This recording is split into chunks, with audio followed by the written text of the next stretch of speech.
C'est le coffre-fort le plus sûr du monde. Pas même une mouche ne pourrait y pénétrer. Il est construit à 100 mètres sous terre, et un dispositif de balance est installé en dessous. Si quelqu'un tente d'y entrer et provoque le moindre déséquilibre, la porte blindée se referme instantanément. Ensuite, de l'eau est injectée dans le coffre, noyant quiconque s'y est introduit. Un système aussi ingénieux a pourtant été contrecarré par un adolescent prodige. Le garçon s'appelle Jacques. Avant même d'avoir terminé ses études, il était déjà sollicité par toutes les grandes entreprises. Tout ce qu'il demandait pouvait leur être accordé. Mais Jacques n'était pas intéressé par la renommée ou la fortune, il cherchait le défi. Un jour, un homme vint le trouver. Il s'appelait Flandre et était le chef d'une équipe de chasseurs de trésors. Récemment, ils avaient remonté des profondeurs marines un coffre contenant 3 pièces d'or. Les coordonnées gravées sur ces pièces indiquaient l'emplacement d'un trésor colossal. Mais les douanes espagnoles les avaient rapidement encerclés et avaient saisi le coffre, le plaçant dans le coffre-fort souterrain d'une banque locale. En face de la banque se trouvait le quartier général de l'armée. À l'intérieur, chaque recoin était surveillé par des caméras. Même le responsable de la sécurité avait été commandant dans une unité antiterroriste. Flandre avait sollicité l'aide de Jacques pour récupérer les pièces d'or. À l'écoute de cette proposition,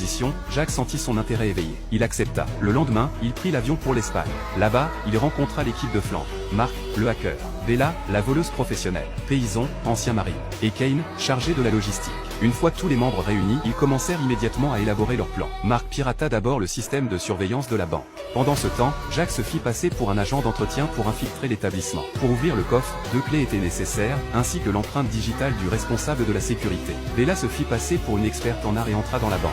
Lorsque Bella serre la main de quelqu'un, elle tend le café au responsable de la sécurité. Ainsi, elle a facilement obtenu l'empreinte digitale du responsable. Son coéquipier a fabriqué un doigtier identique à partir de l'empreinte digitale. Bella se rendit ensuite dans le bureau du directeur. Lorsque les gardes s'éloignèrent, elle sortit une lampe à ultraviolet et scanna rapidement le tableau accroché au mur. Son objectif n'était pas le tableau lui-même. Elle localisa le coffre, y fixa un dispositif semblable à un stéthoscope, et parvint à obtenir la clé du coffre-fort. Elle commença immédiatement à le scanner au laser. Marc reçut les données et réussit à reproduire la clé en 3D. Pendant ce temps, Jacques, déguisé en agent d'entretien, s'installa sous la table d'une salle de réunion pour scanner la structure du coffre. Soudain, un groupe de personnes entra pour une réunion, le coinçant sous la table. Et au même moment, 2 dossiers tombèrent par terre,